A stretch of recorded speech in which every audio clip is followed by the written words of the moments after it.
Si no te gusta el ruido, lárgate, vieja sorda. Esta es mi casa y aquí mando yo, me gritó Roberto con la cara descompuesta por el alcohol. Soy Soledad, 68 años, enfermera jubilada y dueña de esta propiedad. Lo que mi yerno no sabe es que mi paciencia se terminó justo antes que mi bondad. Siempre creí que la vejez llegaría como un atardecer suave, sentada en el porche de la casa que mi esposo Antonio y yo construimos ladrillo a ladrillo hace 40 años. Nunca imaginé que mis años dorados se sentirían como una invasión hostil en mi propio territorio. Soy Soledad, aunque últimamente en esta casa parezco ser solo una sombra que estorba. Durante 4 décadas fui jefa de enfermeras en el Hospital Central. Estoy acostumbrada a lidiar con emergencias, con sangre, con dolor y con doctores arrogantes que se creen dioses. Pero nada, absolutamente nada en mi carrera, me preparó para el dolor agudo de sentirme una extraña en el hogar donde crié a mi única hija. La casa es grande, de techos altos y ventanales que dan a un jardín de bugambilias que yo misma planté. Cuando Antonio falleció hace 3 años, el silencio se volvió demasiado pesado. Por eso, cuando Elena, mi hija, me vino con el cuento de que ella y Roberto estaban pasando por una mala racha económica y que el alquiler de su departamento los estaba ahogando, no lo dudé. Les abrí las puertas. Pensé que llenarían el vacío, que volvería a escuchar risas, que seríamos una familia unida apoyándonos mutuamente. Qué equivocada estaba. Al principio todo era, gracias, mamá. Qué rica comida, doña Soledad. No sabe cuánto se lo agradecemos. Pero la gratitud tiene una vida útil muy corta cuando la gente no tiene vergüenza. Poco a poco, mi presencia comenzó a ser una molestia. Si veía la televisión en la sala, Roberto resoplaba y cambiaba el canal sin preguntar. Si cocinaba algo con especias, se quejaban del olor. Me fueron relegando a la habitación del fondo, la que solía ser de huéspedes, mientras ellos ocupaban la habitación principal, mi habitación, con la excusa de que tenía mejor baño. Yo cedí. Cedí por amor a Elena. Cedí porque una madre siempre quiere evitar conflictos. Cedí porque pensé que era temporal. Pero lo temporal se volvió permanente y el respeto se evaporó como agua en el asfalto caliente. Roberto, que al principio se mostraba humilde, empezó a caminar por los pasillos como si fuera un terrateniente, olvidando quién había pagado cada metro cuadrado de suelo que pisaba. Aquella noche de martes fue la gota que derramó el vaso. No era fin de semana, ni feriado, ni cumpleaños de nadie. Simplemente, a Roberto se le antojó invitar a sus amigos del trabajo a ver un partido de fútbol repetido y a beber cerveza como si el mundo se fuera a acabar. Eran las 11 de la noche y el volumen del equipo de sonido hacía vibrar los cristales de mi ventana. El bajo de la música retumbaba en mi pecho, impidiéndome conciliar el sueño, y yo tenía cita médica temprano al día siguiente para revisar mi presión arterial. Intenté aguantar. Me puse tapones en los oídos, me cubrí con la almohada, recé un rosario completo, pero las risotadas y los gritos de gol, mezclados con esa música estridente que no tiene ni melodía, eran insoportables. Me levanté, me puse mi bata de lana azul y mis pantuflas.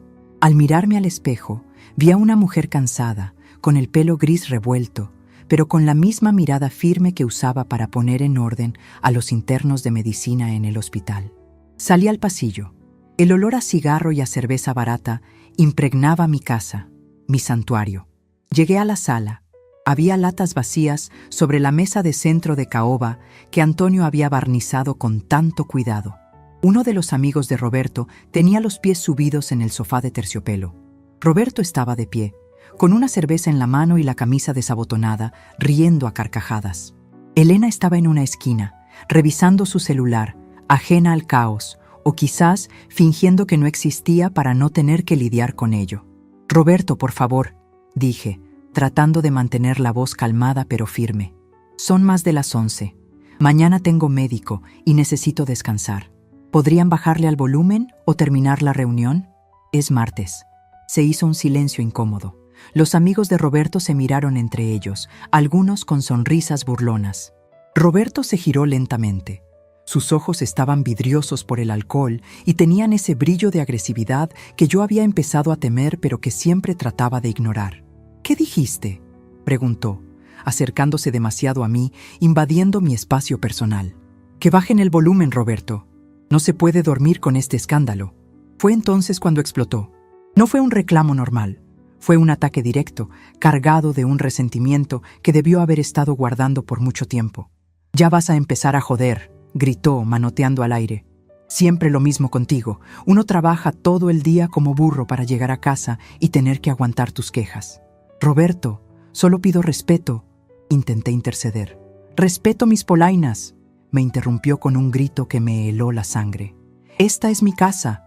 Yo pago la luz, yo pago el cable. Si no te gusta el ruido, la puerta está ahí, vieja sorda. Lárgate si tanto te molesta». Sentí como si me hubieran dado una bofetada. No por el insulto de «vieja sorda», sino por la frase «esta es mi casa». Miré a Elena.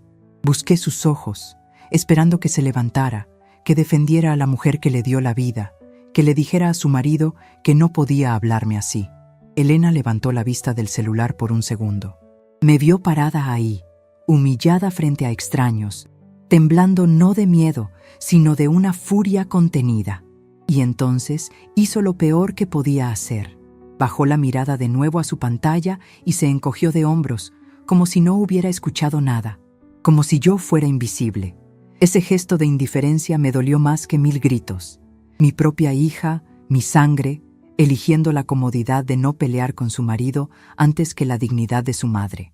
Los amigos de Roberto soltaron unas risitas nerviosas y él, envalentonado por el silencio de mi hija, le subió aún más al volumen de la música, desafiante, mirándome a los ojos con una sonrisa triunfal. «Ya oíste», remató. «A dormir o a la calle». Me quedé inmóvil unos segundos. El corazón me latía tan fuerte que sentía las pulsaciones en la garganta. Podría haber gritado. Podría haberle recordado en ese mismo instante quién era la dueña de las escrituras. Podría haber armado un escándalo que hubiera hecho que sus amigos salieran corriendo. Pero mis años en el hospital me enseñaron algo vital. Nunca tomes decisiones críticas en medio de una crisis emocional visible. La venganza, o mejor dicho, la justicia, se sirve fría y se planea con la cabeza, no con el hígado. Di media vuelta sin decir una sola palabra más. No iba a darles el gusto de verme llorar. No iba a permitir que vieran cuánto me habían herido. Caminé de regreso al pasillo con la espalda recta, aunque por dentro sentía que algo se había roto para siempre entre nosotras. Entré a mi habitación y cerré la puerta con suavidad. El ruido seguía siendo infernal, pero ahora mi mente estaba en otro lugar.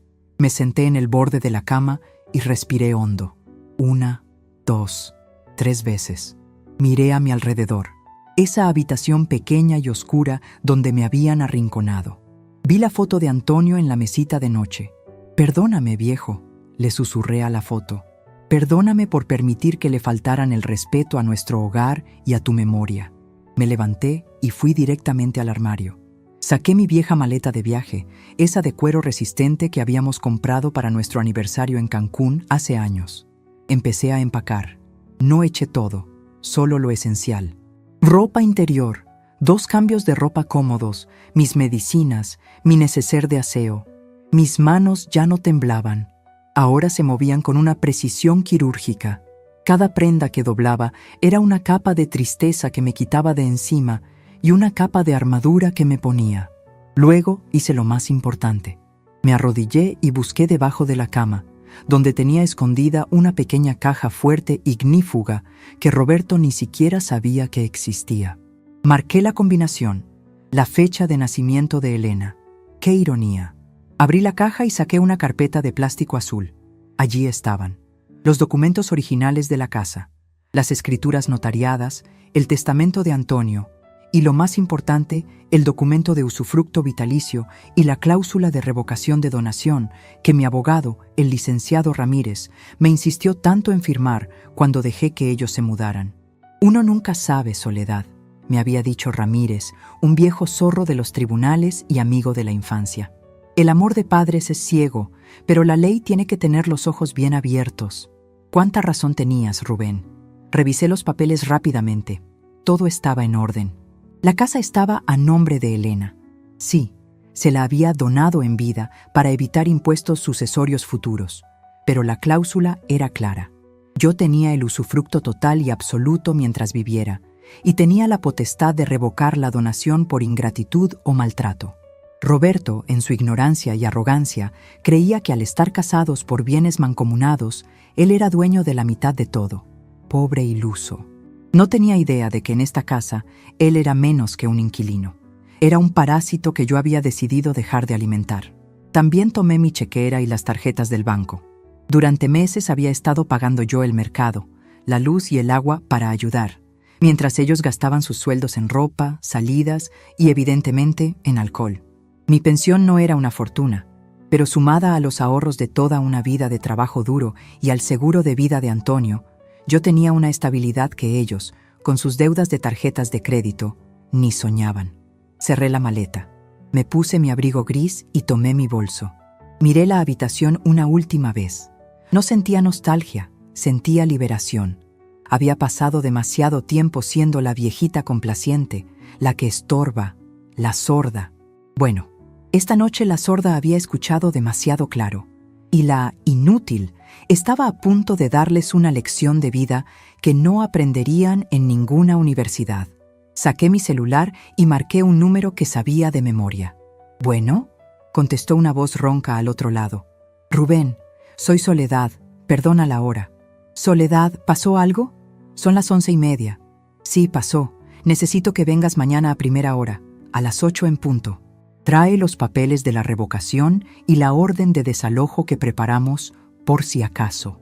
«¿Estás segura?», preguntó Rubén, su tono cambiando de somnoliento a profesional en un instante.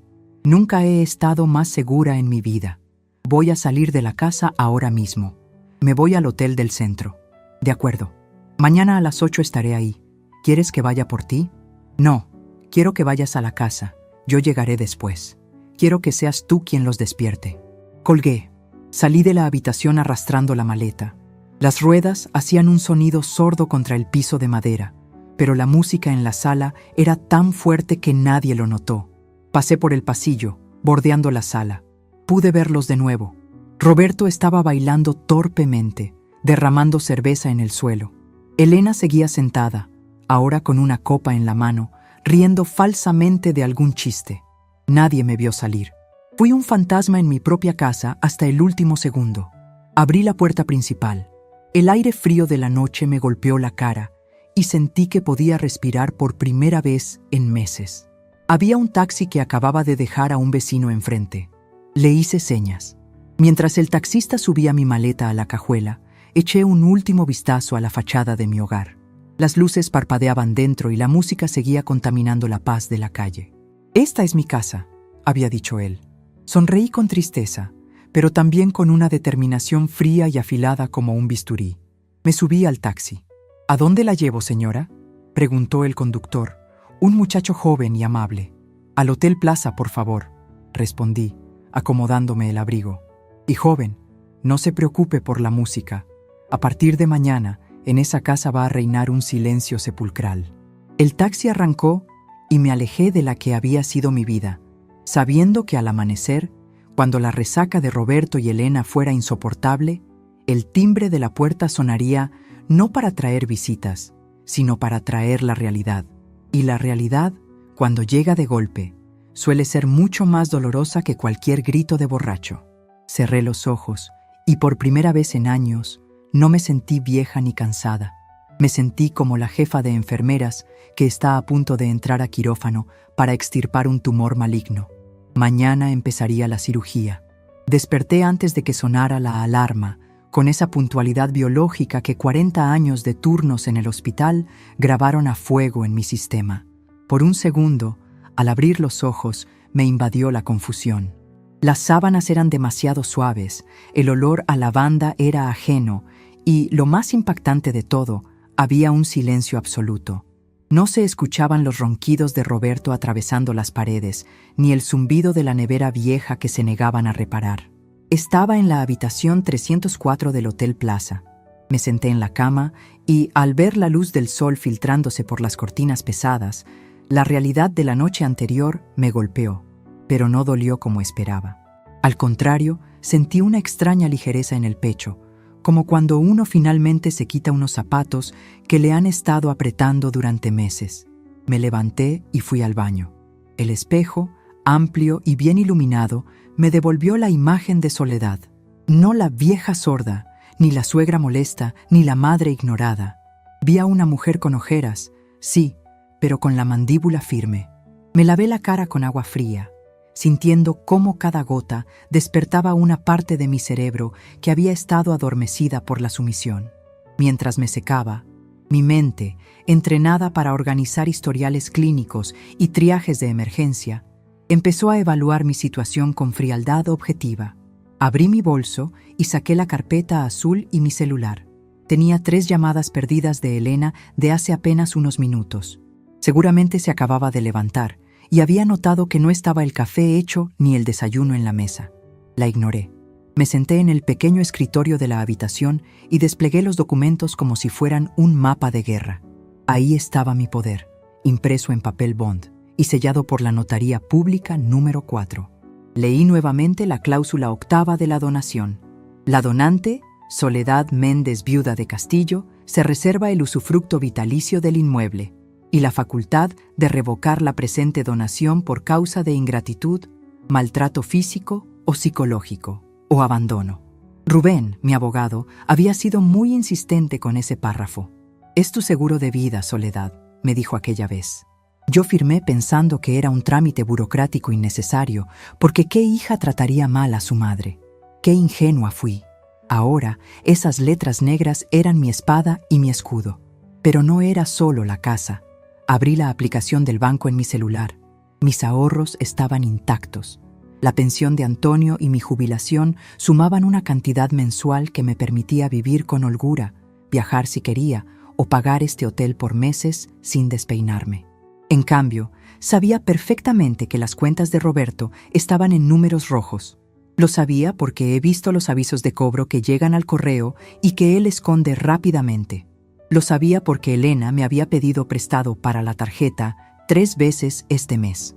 Ellos vivían de la apariencia, construyendo un estilo de vida sobre cimientos de arena, mientras que yo, la vieja inútil, era la columna de concreto que sostenía el techo sobre sus cabezas. Me pedí un café y unas tostadas al servicio a la habitación. Mientras esperaba, me permití reflexionar sobre cómo había llegado a este punto. ¿En qué momento me convertí en un mueble más de mi propia casa? Creo que fue gradual, una erosión lenta como la del mar contra la roca. Empezó con pequeños silencios, con miradas de condescendencia cuando opinaba sobre política o noticias. «Ay, mamá, tú ya no entiendes cómo funciona el mundo ahora», decía Elena. Y yo me callaba para no incomodar, para ser la buena abuela de los nietos que aún no llegaban, para mantener la paz. Me había tragado mi orgullo tantas veces que me había indigestado el alma. Recordé las veces que Roberto se burlaba de mis telenovelas o cómo criticaba que yo guardara los frascos de vidrio como una pepenadora. Me habían hecho creer que mi tiempo había pasado, que mi experiencia no valía nada, que mi única función era estorbar lo menos posible y proveer recursos en silencio. Me habían reducido a una tarjeta de débito con piernas y a una empleada doméstica sin sueldo. Pero anoche, «La puerta está ahí, vieja sorda», rompió el hechizo. No soy sorda, Roberto. Escucho perfectamente. Escucho la falta de respeto, escucho la ingratitud y escucho tu miedo disfrazado de prepotencia. Y sobre todo, escucho mi propia voz interior que me grita, «¡Basta!». Durante 40 años dirigí salas donde la vida pendía de un hilo. He mirado a los ojos a la muerte y no he parpadeado. ¿Y voy a dejar que un hombre que no sabe ni cambiar un fusible me diga dónde puedo vivir? Tocaron a la puerta. No era el desayuno, era Rubén. Miré el reloj. Las 8 en punto, siempre tan puntual. Abrí y lo vi allí, con su traje gris impecable y su maletín de cuero desgastado, con esa expresión seria que usaba antes de entrar a una audiencia difícil. «Buenos días, Soledad», dijo quitándose el sombrero. «Te ves mejor de lo que esperaba después de tu llamada de anoche.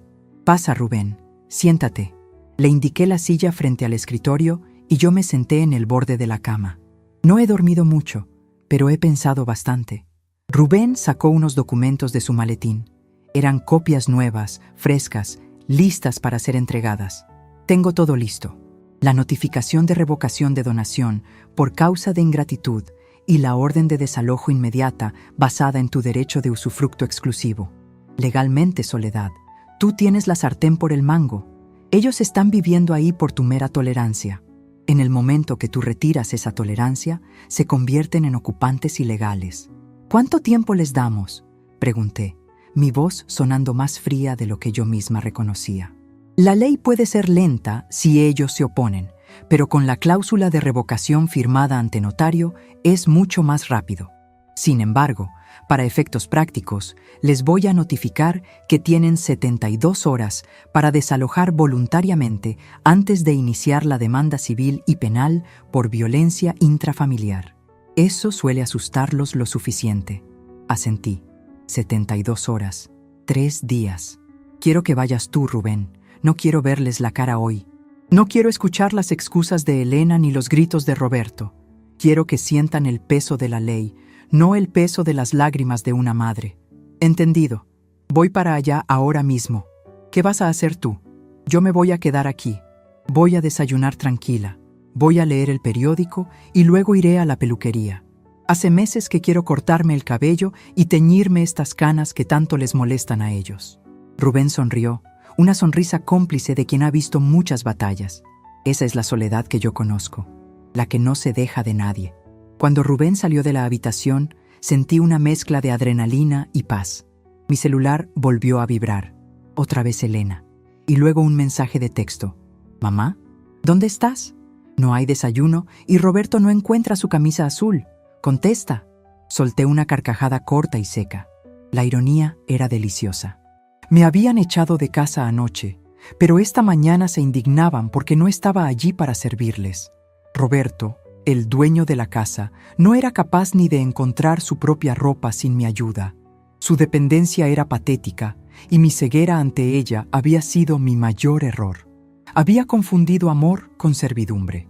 Caminé hacia la ventana y miré la ciudad abajo. La gente caminaba apresurada, los autos iban y venían. Yo era parte de ese mundo, no una reliquia guardada en un cuarto trasero. Tenía 68 años, salud, dinero y ahora un plan. Me imaginé la escena que estaba a punto de ocurrir en mi casa. Rubén tocando el timbre, la resaca de Roberto martillándole la cabeza, Elena abriendo la puerta en bata, esperando ver a su madre arrepentida y pidiendo perdón por haber hecho un drama. En su lugar, se encontrarían con un abogado penalista y un documento que haría temblar el suelo bajo sus pies. No sentí culpa. La culpa es un lujo que las mujeres mayores no nos podemos permitir cuando nuestra dignidad está en juego. Había pasado la noche en vela, transformando mi dolor en estrategia. Ya no era la víctima que salió huyendo con una maleta vieja. Ahora era la dueña del tablero y acababa de mover mi reina. El servicio a la habitación llegó finalmente. El aroma a café recién hecho llenó el cuarto. Me senté a comer despacio, saboreando cada bocado, saboreando el silencio, saboreando el control. Por primera vez en 3 años, el desayuno no me supo a amargura. Miré el teléfono una vez más. Decidí apagarlo. No necesitaba escuchar sus reclamos. Necesitaba que ellos escucharan el silencio de mi ausencia. Necesitaba que, cuando el abogado les leyera el acta, entendieran que la vieja sorda había escuchado lo suficiente y que la puerta que Roberto había señalado con tanto desprecio ahora se abría, pero para que ellos salieran. Me terminé el café, me puse de pie y me alisé la falda. Fui al espejo y me pinté los labios de un rojo discreto que no usaba desde que Antonio vivía. «Prepárense», le dije a mi reflejo, o quizás a ellos. La lección apenas comienza. Salí de la habitación dejando el cartel de no molestar en la puerta. Iba a bajar al lobby, comprar una revista y esperar. Sabía que Rubén me llamaría en cuanto saliera de la casa. Y sabía que esa llamada marcaría el final de mi vida como sombra y el principio de mi vida como protagonista. Que griten, que pataleen. Yo tengo el tiempo, la ley y la paciencia de mi lado. El zumbido del secador de pelo en la estética era casi hipnótico. Un ruido blanco que me ayudaba a no pensar en el caos que debía estar desatándose a unas cuadras de allí. Mientras la estilista, una muchacha amable llamada Carmen, Terminaba de aplicarme el tinte color castaño avellana para cubrir mis canas. Mi celular vibraba insistentemente sobre la mesa de manicura. No necesitaba mirar la pantalla para saber quién era. El patrón de llamadas era errático y desesperado. Elena. Me miré al espejo. Con el cabello húmedo y la capa negra de plástico, parecía una guerrera preparándose para la batalla, o quizás una actriz en el camerino antes de salir a escena. Rubén me había enviado un mensaje de texto hacía 20 minutos, breve y conciso como un diagnóstico médico. Notificación entregada. El paciente está en shock. Te llamo en 1 hora. Sonreí levemente. Esa era la señal de inicio. La fase 1 de mi plan no consistía en gritar ni en presentarme en la casa para discutir. Mis años en terapia intensiva me enseñaron que cuando hay una hemorragia, lo primero no es lamentarse, sino cerrar el flujo de sangre. Y en este caso, la sangre era mi dinero. ¿Todo bien, doña Soledad?, preguntó Carmen, notando mi sonrisa en el espejo. Se le ve distinta hoy, más ligera. Todo excelente, mija, respondí, viendo cómo mi celular se iluminaba otra vez con el nombre de Roberto. Solo estoy poniendo en orden algunos asuntos que dejé pendientes por demasiado tiempo. Cuando salí de la peluquería, me sentí renovada. El aire de la calle me pegó en la cara, y por primera vez no sentí la urgencia de correr a casa para ver qué necesitaban los niños. Caminé despacio hacia una cafetería cercana, pedí un capuchino y saqué mi libreta de notas. Era hora de la ejecución silenciosa. Roberto había gritado que esa era su casa, porque él pagaba la luz y el cable. Pobre iluso. Lo que él pagaba eran las cuotas mínimas de una factura que siempre llegaba con recargo, mientras yo, discretamente, cubría los servicios premium que tanto disfrutaban. El internet de alta velocidad para que Elena viera sus series en 4K y el paquete de deportes internacional para que Roberto viera sus partidos estaban domiciliados a mi tarjeta de crédito personal. Marqué el número de atención al cliente de la compañía de telecomunicaciones. Buenos días, soy la titular de la cuenta 458-990, dije con voz clara. Sí, Soledad Méndez. Deseo cancelar el servicio de internet y televisión por cable de manera inmediata. La operadora intentó disuadirme, ofreciéndome descuentos y promociones. Señorita, no es por el precio, la interrumpí amablemente. Es que en esa dirección ya no vive la persona que pagaba las facturas. Córtelo ahora mismo, por favor. Clic. Hecho. Imaginé la escena. Roberto despertando con resaca, buscando el canal de deportes para curarse la cruda moral y encontrándose con una pantalla azul o llena de estática. Un pequeño inconveniente, pensarán algunos, pero para un hombre que vive a través de una pantalla porque su realidad le disgusta, el silencio digital es una tortura.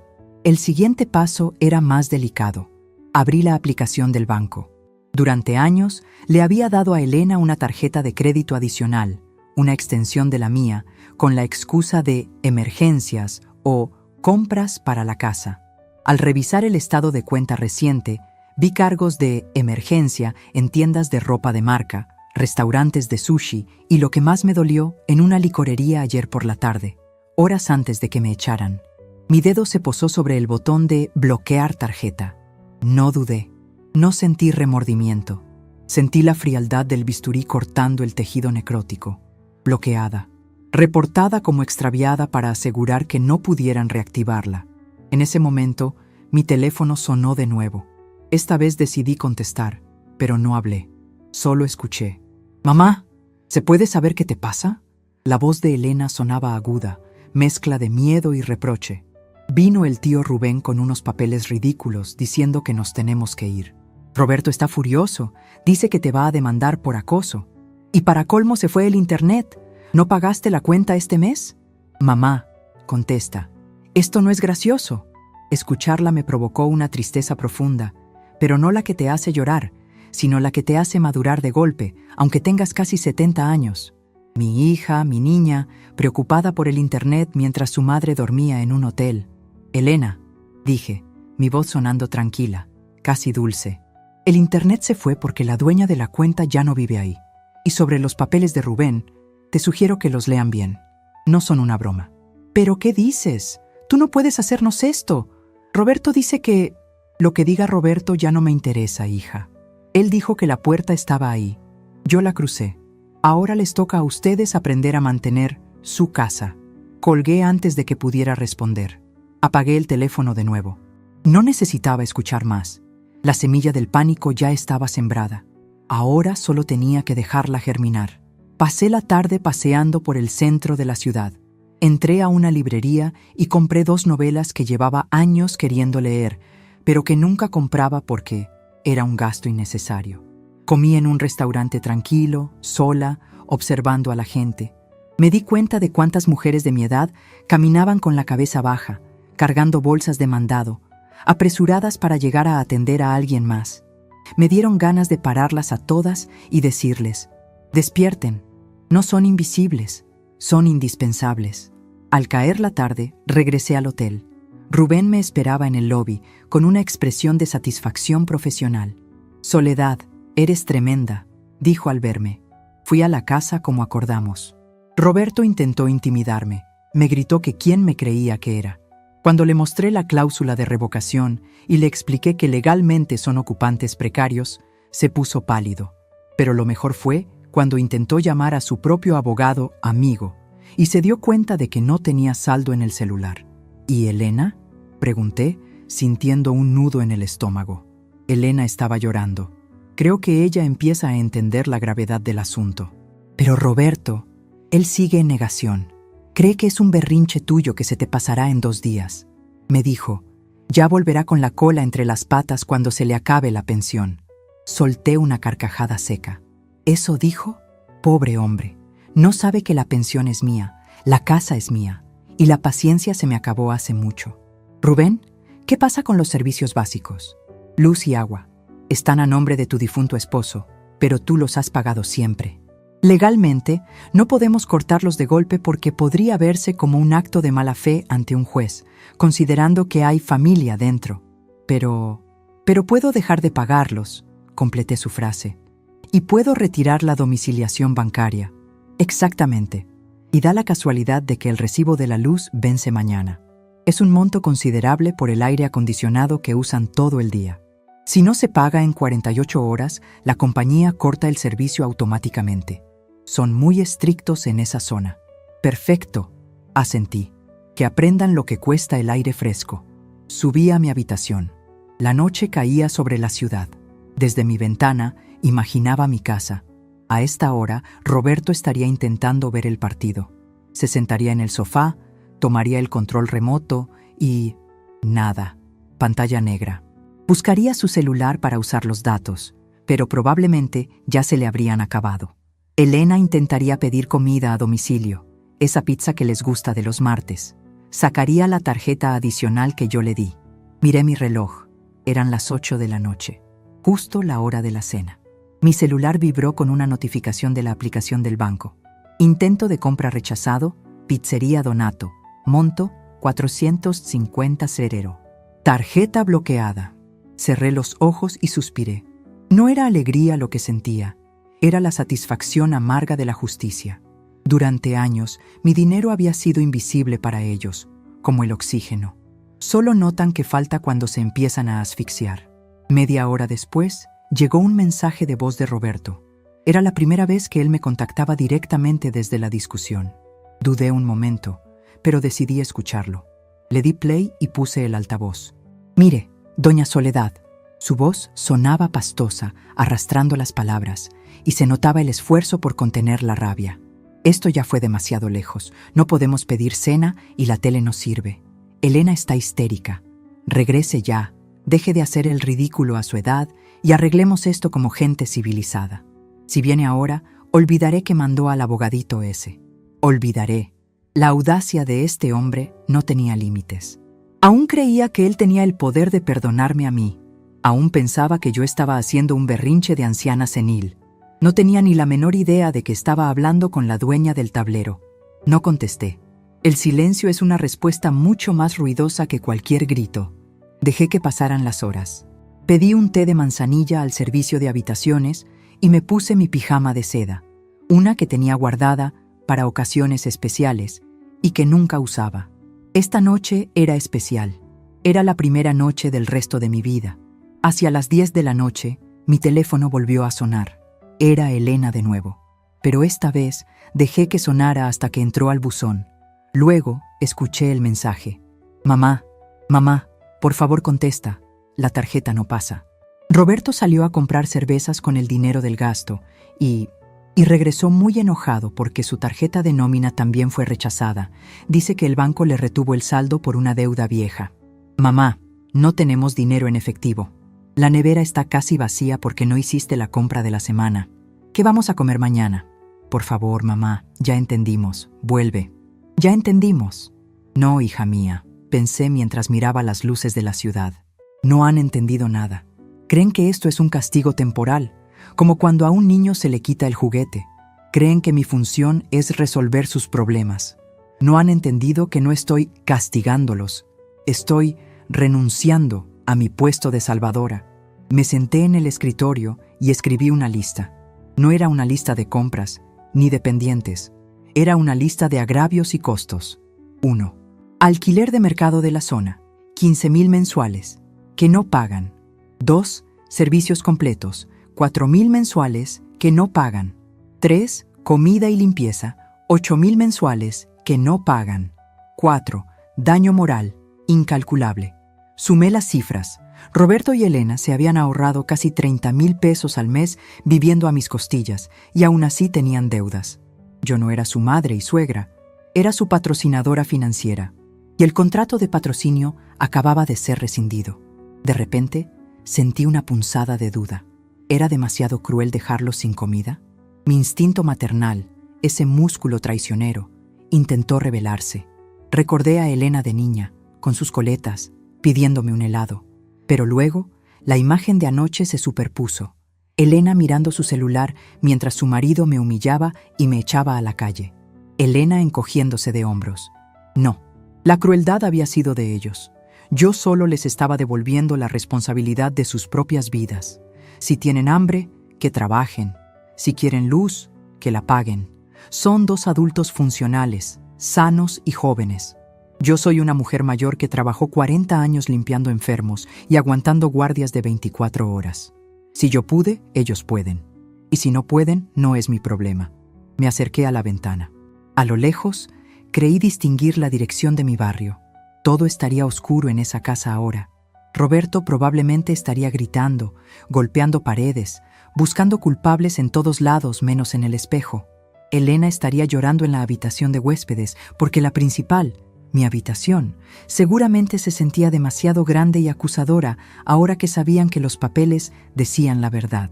Esa noche dormí profundamente, pero me desperté a las 3 de la mañana con una idea clara. La fase 2 debía comenzar al amanecer. El abogado ya había hecho su parte legal y yo había hecho mi parte financiera. Pero faltaba el golpe social. Faltaba que la vergüenza cambiara de bando. Roberto se jactaba de ser un hombre respetable, el hombre de la casa. Mañana, cuando intentara salir a trabajar, si es que la resaca se lo permitía, se encontraría con una sorpresa. Encendí la lámpara de la mesita de noche y busqué en mi agenda el número de don Gregorio, el cerrajero del barrio, un viejo amigo de Antonio que conocía todos los secretos de las chapas de la colonia. Le mandé un mensaje, sabiendo que él se levantaba a las 5 para ir a misa. Goyo, necesito un trabajo urgente mañana a primera hora. No es para abrir una puerta, es para cambiar la cerradura del portón principal. Sí, con ellos adentro. Te explico luego. Sabía que Goyo no haría preguntas. Él había visto cómo Roberto me trataba cuando me lo encontraba en la calle. La red de apoyo de las viejas del barrio y sus maridos era más fuerte que cualquier wifi. Me volví a acostar, sintiendo la suavidad de las sábanas limpias. El silencio de la habitación del hotel era mi nuevo santuario. Ya no era el silencio de la soledad impuesta, era el silencio de la paz elegida. Mañana sería el día 3. El plazo de 72 horas que Rubén les dio estaba corriendo.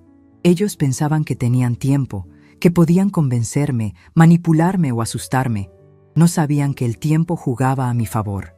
Cada hora que pasaban en esa casa sin servicios, sin dinero y sin mi presencia amortiguadora, la realidad se les venía encima como un techo mal construido. Antes de cerrar los ojos, Miré el techo y susurré: «Buenas noches, Roberto. Espero que disfrutes tu casa, porque pronto vas a descubrir que una casa sin cimientos no se sostiene y tú acabas de echar a los cimientos a la calle». La ejecución silenciosa había sido un éxito. Los suministros estaban cortados. El enemigo estaba confundido, aislado y empezando a sentir el hambre.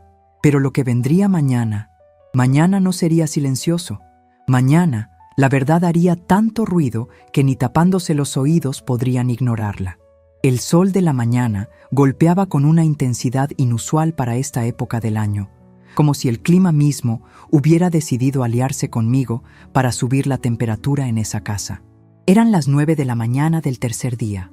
El plazo de 72 horas que Rubén había estipulado en la notificación estaba a punto de expirar, y yo estaba parada en la acera de enfrente, oculta tras unos lentes oscuros y bajo la sombra de un jacaranda frondoso, observando mi propia trinchera. Lo primero que noté fue el silencio del aire acondicionado, ese zumbido constante del compresor que solía ser la banda sonora de la casa las 24 horas del día porque a Roberto le daba alergia el calor, había desaparecido. La compañía de luz había cumplido su amenaza automatizada al amanecer.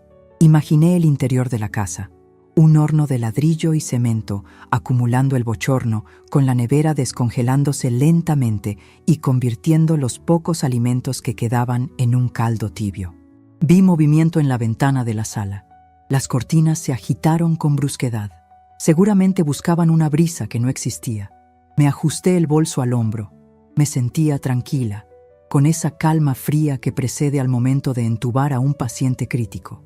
Sabes que va a doler, sabes que es violento, pero sabes que es la única forma de salvar la situación, o en este caso, de salvarme a mí misma. Crucé la calle. Mis tacones resonaban con autoridad sobre el asfalto. Al llegar al portón de rejas negras, vi el trabajo impecable de Goyo. El viejo cerrajero había madrugado. Donde antes había una cerradura simple que Roberto abría con desdén, ahora brillaba un cerrojo de seguridad de doble cilindro, y en los portones del garaje, una cadena gruesa con un candado industrial impedía que sacaran el auto. Goyo había dejado una nota discreta pegada en el buzón para mí, con las nuevas llaves dentro de un sobre sellado que recuperé con rapidez. Toqué el timbre. Silencio. Claro, no había electricidad. Toqué de nuevo, esta vez usando mis nudillos contra el metal hueco del portón, un sonido seco y demandante. ¡Ya va! ¡Qué insistencia, carajo!, gritó Roberto desde adentro. Lo vi salir por la puerta principal de la casa. La imagen era deplorable. Llevaba la misma camiseta de tirantes de hace 2 días, manchada de sudor y quizás de salsa de tomate. Estaba despeinado, con la barba crecida y los ojos hinchados. Caminó hacia el portón arrastrando los pies, con esa arrogancia tambaleante del que todavía cree que tiene el control, aunque el barco se esté hundiendo. ¿Quién es?, preguntó entrecerrando los ojos por el sol. Cuando me reconoció, su expresión cambió de molestia a una furia burlona. ¡Ah, miren quién volvió! La hija pródiga, o mejor dicho, la suegra arrepentida. ¿Qué pasa, Soledad? ¿Se te acabó el dinero del hotel? ¿Vienes a pedir que te dejemos entrar? No respondí de inmediato. Dejé que su propia voz rebotara en el silencio de la calle.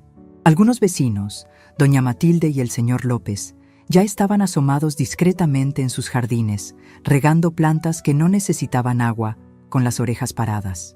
«Buenos días, Roberto», dije con tono clínico. «Vengo a inspeccionar la propiedad y a verificar si han comenzado la mudanza. El plazo vence hoy a las 6 de la tarde». Roberto soltó una carcajada que sonó más a tos de fumador. Se acercó a la reja y metió la mano en el bolsillo para sacar su juego de llaves.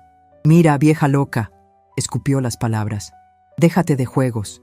Abre la reja. Entra. Haznos el desayuno y deja de joder con tus abogados de pacotilla. Tengo que ir a trabajar y mi coche está encerrado con esa cadena estúpida que pusiste. Quítala ahora mismo o la rompo». «Inténtalo», dije suavemente. «Es acero templado. Y sobre abrir la reja, adelante, Roberto. Es tu casa, ¿no? Abre tú». Roberto me miró con odio y metió su llave en la cerradura. Giró. Nada. La llave no entraba del todo. Empujó con fuerza, frustrado, raspando el metal. Giró a la izquierda, a la derecha. La cerradura ni se inmutó. ¿Pero qué? Murmuró, forcejeando. Sacó la llave, la miró, sopló en el agujero y volvió a intentarlo. El sudor le corría por la frente. ¿Qué le hiciste a la chapa? Cambié la combinación, Roberto, por seguridad. Ya sabes, hay mucha gente indeseable rondando el barrio últimamente. «¡Estás demente!», gritó sacudiendo la reja con ambas manos como un prisionero.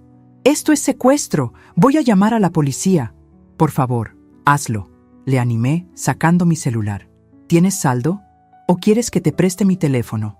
La policía estará encantada de ver la orden judicial que traigo en este bolso y de explicarte la diferencia entre secuestro y propietario asegurando su inmueble.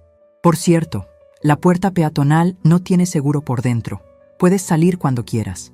Lo que no puedes es sacar el auto, ni volver a entrar si sales sin mi permiso. En ese momento, la puerta de la casa se abrió de nuevo y salió Elena. Si Roberto se veía mal, mi hija se veía devastada. Llevaba una bata ligera y se abanicaba con una revista. Tenía el maquillaje corrido y se notaba que había llorado. Al verme, corrió hacia la reja. «¡Mamá!». Su voz se quebró. «Mamá, por Dios, esto es inhumano. Hace un calor infernal ahí dentro. Se echó a perder la leche. No tenemos agua fría, no hay internet, no hay tele. Roberto no puede ir a trabajar así». «Elena, tienes 35 años», respondí, sintiendo una punzada en el corazón que reprimí de inmediato. «Si tienes calor, abre las ventanas. Si se dañó la leche, ve a la tienda y compra más. Tienes piernas». «No tengo dinero», chilló agarrándose de los barrotes. «Bloqueaste las tarjetas. Roberto no tiene acceso a su cuenta». «Mamá, tenemos hambre». «¿Hambre?», pregunté alzando una ceja. «Qué curioso. Yo tuve hambre de afecto y respeto en esta casa durante 3 años, y ustedes nunca se dieron cuenta. El hambre física se quita comiendo, Elena. El hambre de dignidad es más difícil de saciar». Roberto, al ver que sus gritos no funcionaban y que los vecinos empezaban a murmurar, intentó cambiar de táctica. Se pasó la mano por el cabello sucio y trató de poner esa sonrisa encantadora que usó cuando vino a pedirme la mano de mi hija. «Suegra, mire, Soledad», bajó la voz intentando sonar razonable. «Nos exaltamos el otro día. Fue el alcohol, el estrés. Usted sabe, pero esto es excesivo. Somos familia. No puede dejarnos en la calle. Mire, le prometo que le bajaremos al volumen. Le devolveremos su cuarto. ¿Sí? Vamos a abrir esto. Entremos, tomemos una limonada y hablemos como gente civilizada». Lo miré fijamente. Vi el miedo detrás de sus ojos. No era arrepentimiento, era pánico financiero. Era el terror del parásito cuando se da cuenta de que el huésped ha muerto. «Roberto», dije, acercándome a la reja hasta quedar a centímetros de su cara. «Tú dijiste, la puerta está ahí». Yo solo te tomé la palabra. No hay nada que negociar. No quiero mi cuarto de vuelta. Quiero mi casa completa. Quiero mi paz. Y sobre todo, quiero que experimenten en carne propia lo que cuesta mantener el estilo de vida que les regalé. «Yo pago mis cosas», bramó él, perdiendo la compostura de nuevo. «¿Ah, sí?». Saqué un sobre de mi bolso. Eran las copias de los estados de cuenta y facturas que había impreso en el centro de negocios del hotel. «Hablemos de números, ya que te gusta tanto decir que tú mandas. Aquí tengo las facturas de la luz de los últimos 2 años. Suma 48,000 pesos, pagados por mí. Aquí están los recibos del predial. 12,000 pesos, pagados por mí. Aquí están los estados de cuenta de la tarjeta de crédito de emergencias que usaban para comprar sushi y whisky». Empecé a pasar las hojas a través de los barrotes. Roberto las miraba como si fueran sentencias de muerte. Elena sollozaba en silencio. «Tú no pagas nada, Roberto», continué, mi voz firme y clara, para que doña Matilde escuchara bien. «Tú vives de una pensión de viudedad que no es tuya, y de los ahorros de una anciana a la que llamaste vieja sorda. Bueno, esta vieja sorda sabe sumar y restar mejor que tú, y el saldo es que me deben una fortuna». Roberto retrocedió, pálido.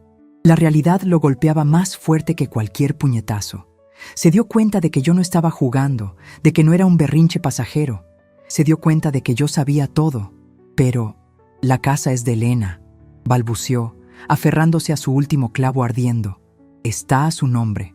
¿Tú se la donaste? Sí, asentí con una sonrisa triste. Y la revocación de esa donación ya está en proceso en el registro público. ¿No leíste la cláusula de ingratitud? Es fascinante cómo la ley protege a los padres de los hijos malagradecidos. Legalmente, en este momento, ustedes son ocupantes precarios, invasores, y tengo el poder de desalojarlos con la fuerza pública si no salen voluntariamente antes de las 6. Elena levantó la vista. Sus ojos estaban llenos de incredulidad. ¿De verdad nos vas a echar, mamá? ¿A tu única hija? No te estoy echando, Elena, respondí, sintiendo que las lágrimas querían asomar, pero manteniéndolas a raya. Te estoy empujando a la vida adulta. Te estoy dando la oportunidad de que construyas algo propio, porque mientras vivas bajo mi techo y a mis expensas, nunca vas a dejar de ser una niña caprichosa. Y Roberto nunca va a dejar de ser un mantenido. No soy un mantenido, gritó Roberto, golpeando la reja con el puño. En ese instante, como si fuera una intervención divina o una coreografía perfecta del destino, una camioneta con el logotipo de una mueblería se detuvo frente a la casa. El conductor bajó con una carpeta. ¿Casa de la familia Castillo?, preguntó el hombre, mirando la escena con confusión. Sí, aquí es, dijo Roberto rápidamente. ¿Qué traen? No hemos comprado nada. Vengo a recoger el juego de sala y la pantalla de 65 pulgadas, dijo el hombre, revisando sus papeles. Falta de pago de 3 mensualidades. La financiera ordenó el embargo de los bienes. El silencio que siguió fue sepulcral. Yo miré a Roberto. Roberto miró a Elena. Elena se tapó la cara con las manos. Resulta que ni siquiera los muebles que presumían eran suyos. Vaya, Roberto, dije, con una ironía que cortaba como bisturí. Parece que tu casa se está vaciando sola. El repartidor miraba incómodo. ¿Puedo pasar?, preguntó. No tienen llave, respondí yo. Y no hay luz, pero estoy segura de que el señor Roberto estará encantado de sacar los muebles al jardín para que se los lleven. Al fin y al cabo, ya no los va a necesitar donde va. Roberto se derrumbó, literalmente. Se dejó caer sentado en el suelo de cemento del patio, con la espalda contra la reja, derrotado. La prepotencia se había evaporado con el calor. Ahora solo era un hombre sudoroso, endeudado y sin techo. ¿Qué quieres que hagamos?, preguntó él, sin mirarme, con la voz rota.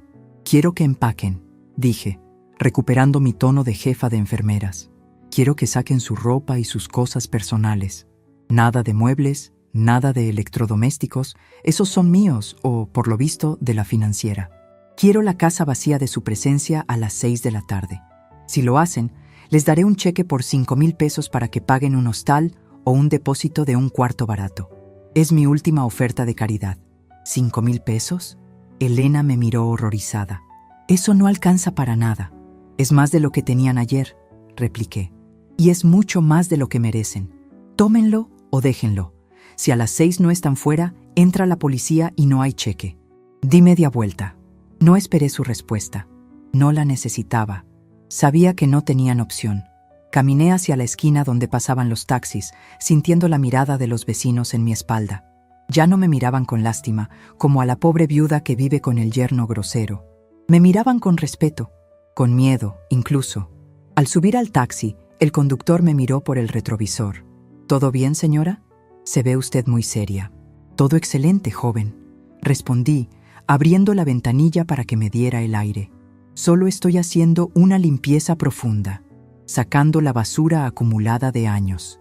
Mientras el auto se alejaba, vi por el espejo lateral cómo el camión de la mueblería esperaba y cómo Roberto, lento y vencido, se levantaba para abrir la puerta peatonal. La imagen de su derrota no me dio alegría, pero me dio una paz inmensa. Había recuperado mi voz. Había recuperado mi poder. Regresé al hotel, pero no subí a la habitación. Me senté en el lobby y pedí un café. Rubén llegó media hora después. Me llamó el abogado de Roberto, dijo Rubén, sentándose frente a mí con una sonrisa de oreja a oreja. Bueno, un amigo suyo de la facultad. Me preguntó si la orden de desalojo era real. Cuando le mandé las fotos de los documentos notariados, le aconsejó a Roberto que aceptara cualquier trato que le ofrecieras y que saliera corriendo. Dice que no tienen ni un peso para pelear esto en tribunales. Les ofrecí 5,000 pesos si se van hoy a las 6, le conté. Rubén soltó una carcajada. Eres dura, Soledad, muy dura, me gusta. No soy dura, Rubén, soy justa. La vida ha sido dura conmigo últimamente. Yo solo estoy equilibrando la balanza. ¿Y qué vas a hacer cuando se vayan?, preguntó él, poniéndose serio. La casa va a estar vacía. ¿No te sentirás sola? Pensé en esa pregunta. ¿Sola? Llevaba 3 años sintiéndome sola estando acompañada. Llevaba 3 años siendo invisible en una casa llena de ruido. No, Rubén, respondí, mirando hacia la calle llena de luz. Voy a llenar esa casa de mis cosas, de mis plantas, de mi música, de mis amigas. Y sobre todo, la voy a llenar de silencio cuando yo quiera y de ruido cuando yo quiera. La soledad elegida no es soledad, es libertad. Miré el reloj. Eran las 2 de la tarde. Faltaban 4 horas para el plazo final. Mi celular vibró. Un mensaje de Elena. Estamos empacando. Por favor, trae el cheque. Perdón, mamá. Leí las palabras, perdón, mamá. Hace una semana, esas palabras me habrían hecho correr a abrazarla, a decirle que no pasaba nada, a sacar la chequera para arreglar sus desastres. Hoy las leí con la frialdad de quien lee un diagnóstico tardío. El perdón es bienvenido, pero no cura la enfermedad ni borra la cicatriz. Rubén, dije, levantándome, prepara el documento de entrega de llaves. Quiero que firmen que recibieron la casa en buen estado y que se van voluntariamente. No quiero sorpresas futuras. A la orden, jefa. Salimos del hotel. El sol empezaba a bajar, pintando el cielo de tonos naranjas y violetas. Me sentía cansada, sí, pero era un cansancio físico, satisfactorio, como después de un turno doble donde salvaste todas las vidas que podías salvar. En este caso, la vida que había salvado era la mía. Vamos a casa, dije. Y por primera vez en mucho tiempo, la palabra casa no sonó a cárcel, sino a reino. Un reino que había sido usurpado, pero cuya reina acababa de regresar del exilio con el ejército completo. Al llegar a la cuadra, vi que el camión de la mueblería ya se había ido. En la acera había varias maletas y cajas de cartón apiladas de mala manera. Roberto y Elena estaban sentados en la banqueta, bajo el sol, como 2 náufragos esperando rescate. La casa, detrás de ellos, se veía majestuosa, silenciosa, imponente. Bajé del auto de Rubén antes de que se detuviera por completo. Caminé hacia ellos.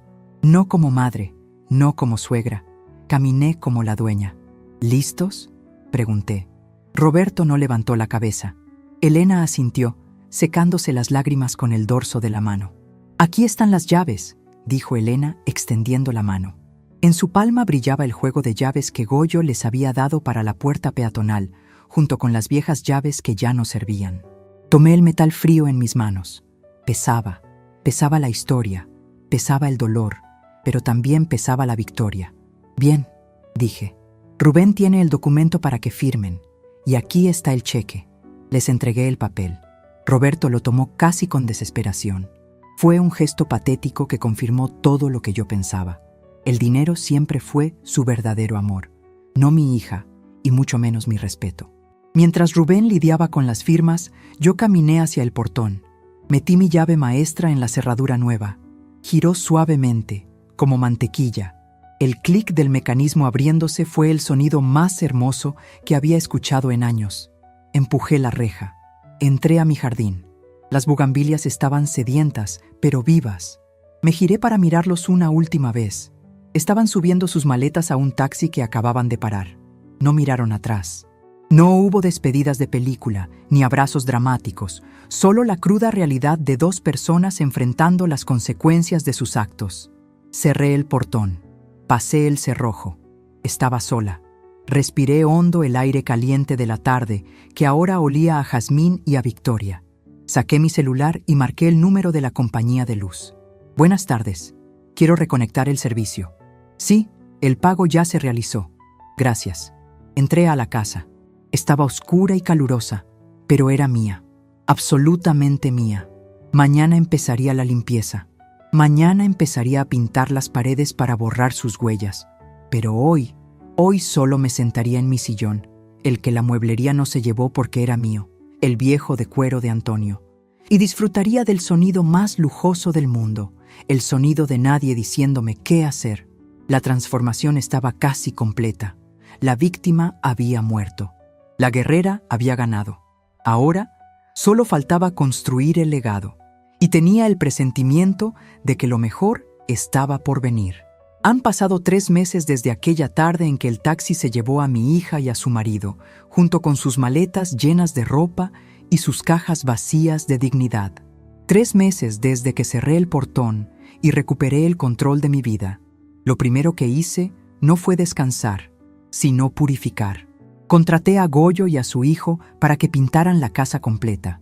Elegí un color blanco hueso para la sala, luminoso y limpio, para tapar esas manchas de grasa y humedad que la desidia de Roberto había dejado crecer en las esquinas.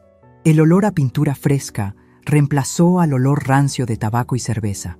Pagué para que lavaran los sofás a profundidad y tiré a la basura el colchón de la habitación principal. Me compré uno nuevo, ortopédico, de esos que anuncian en la televisión y que siempre pensé que eran un lujo innecesario. Qué equivocada estaba. Dormir sin dolor de espalda y, sobre todo, dormir sin preocupaciones es la mejor inversión que una mujer de mi edad puede hacer. Ahora, cuando me despierto, lo hago con la luz del sol entrando por mi ventana, esa que da al jardín que he vuelto a llenar de vida. Mis bugambilias, agradecidas por el agua y el abono que les negaron durante años, han estallado en un color fucsia vibrante que parece celebrar mi victoria. La casa ya no se siente grande y vacía, se siente espaciosa y libre. Cada rincón tiene mi huella, mi orden, mi aroma a lavanda y café recién hecho. Ya no camino de puntillas en mi propio hogar.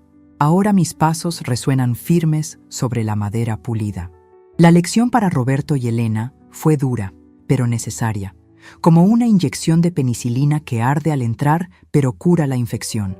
Al principio, intentaron jugar la carta de la lástima. Elena me mandaba mensajes diciendo que el hostal era horrible, que había cucarachas, que Roberto estaba deprimido. Yo leía los mensajes, respiraba hondo y contestaba con una sola frase: el trabajo dignifica y paga alquileres limpios. No les di ni un centavo más allá de aquel cheque de despedida. Hace 2 semanas, Elena vino a visitarme. No traía a Roberto y tampoco traía esa actitud de princesa ofendida que solía cargar. Se veía más delgada, con ropa sencilla y zapatos cómodos, no los tacones de marca que solía comprar con mi tarjeta. La recibí en la sala, le ofrecí un vaso de agua fría y la dejé hablar. «Mamá», comenzó, jugando nerviosa con las manos. «Roberto consiguió trabajo. Es repartidor en una empresa de paquetería. Turnos de 10 horas. Llega muerto de cansancio. Es un trabajo honrado, Elena», dije, tomando un sorbo de mi té. Mi padre cargaba sacos de cemento a su edad. No se le van a caer las manos por trabajar. «Lo sé», susurró ella bajando la mirada.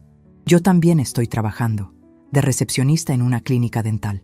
La paga no es mucha, pero nos alcanza para un departamento pequeño en la colonia San Rafael. Es un solo cuarto, pero es nuestro». Hubo un silencio, pero no fue tenso como antes. Fue un silencio de reconocimiento. Por primera vez en años, vi a mi hija no como una niña caprichosa, sino como una mujer enfrentando la realidad. «Roberto dejó de beber», dijo de pronto mirándome a los ojos. «No le alcanza para el alcohol, y dice que si llega crudo lo despiden. Está más tranquilo, mamá, aunque te tiene miedo. Dice que eres una bruja». Solté una carcajada genuina que resonó en las paredes limpias de mi sala. ¿Una bruja? Bueno, prefiero ser la bruja del cuento que la sirvienta del castillo. Dile que si el miedo lo mantiene sobrio y trabajando, entonces me alegra ser su pesadilla. Elena sonrió tímidamente. Al despedirse, intentó pedirme dinero prestado para completar el depósito del gas. Me detuve en la puerta. La miré con ternura pero con firmeza, y negué con la cabeza. «No, hija. Si te doy el dinero, te robo el orgullo de conseguirlo tú misma. Resuélvanlo. Sé que pueden». La vi irse caminando hacia la parada del autobús. No sentí culpa. Sentí orgullo. Al cerrarles la puerta de mi casa, les abrí la puerta de la madurez. Les hice el favor más grande de sus vidas: obligarlos a crecer. Pero mi transformación no se quedó solo dentro de estas 4 paredes. La soledad, cuando es elegida, se convierte en un imán para nuevas compañías. Decidí que esta casa, tan grande y hermosa, no podía ser solo un mausoleo para mis recuerdos. Tenía que ser un centro de vida. Empecé invitando a doña Matilde a tomar café los jueves. Luego se unió Carmen, la de la estética, que cerraba temprano para venir. Y poco a poco, mi sala se llenó de mujeres. Mujeres como yo, viudas, jubiladas, abuelas que a veces se sentían invisibles en sus propias familias. ¡Ay, Soledad! Es que en mi casa ya no me dejan ni opinar de la comida, me contaba doña Lucha un día. Pues aquí opinas, mandas y hasta repites postre, le contesté, sirviéndole una rebanada de pastel de elote que yo misma horneé. Lo que empezó como un café se convirtió en algo más. Retomé mi vocación. Los martes por la mañana, mi sala se convierte en un pequeño consultorio comunitario informal. Les tomo la presión a las vecinas, reviso sus niveles de azúcar, les explico sus recetas médicas que los doctores apurados no se detienen a detallar. Me siento útil, me siento viva. Mis manos, que Roberto consideraba inútiles, ahora cuidan de mi comunidad. Ayer, mientras guardaba mi estuche de enfermería, doña Matilde me dijo algo que se me quedó grabado. Soledad, desde que sacaste a ese patán de tu casa, hasta te ves más joven, te brillan los ojos. No es juventud, Matilde, le respondí guiñando un ojo. Es la libertad. La libertad es el mejor colágeno que existe. A veces, por las noches, me siento en el porche, en la mecedora de mimbre donde Antonio solía leer el periódico. Miro la calle tranquila, escucho el sonido de los grillos y pienso en todo lo que pasó. Pienso en la Soledad de hace unos meses, esa mujer asustada que se ponía tapones en los oídos para no molestar. Me dan ganas de abrazarla y decirle, aguanta un poco más, ya vas a despertar. He aprendido que la vejez no es una condena a la irrelevancia. Nos han vendido la idea de que después de los 60 solo servimos para cuidar nietos y tejer chambritas en silencio. Mentira. Tenemos la experiencia, tenemos la paciencia y, en mi caso, tenemos los recursos.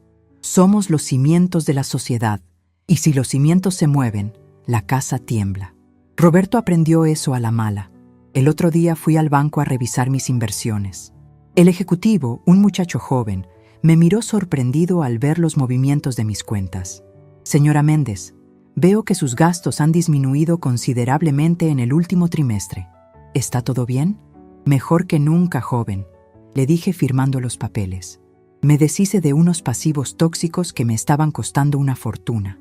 Ahora estoy invirtiendo en mí. Y es verdad, me compré un boleto de avión. Me voy a Cancún la próxima semana, yo sola, con un grupo de jubiladas viajeras que conocí en el parque. Voy a ver el mar, voy a tomar margaritas, con moderación, claro, por la presión, y voy a brindar por Antonio, que debe estar riéndose allá arriba viendo cómo puse en su lugar al rey del control remoto. Esta casa ya no es un hotel de paso para ingratos. Es mi santuario, mi cuartel general y mi refugio. He decidido cambiar mi testamento también. La casa seguirá siendo para Elena, sí, pero con un candado legal irrompible que impide que Roberto toque un solo ladrillo, y solo pasará a sus manos cuando yo decida irme de este mundo, ni un minuto antes. Y si siguen portándose bien, tal vez, solo tal vez, los invite a cenar en Navidad, pero la cena la preparan ellos y la traen ellos.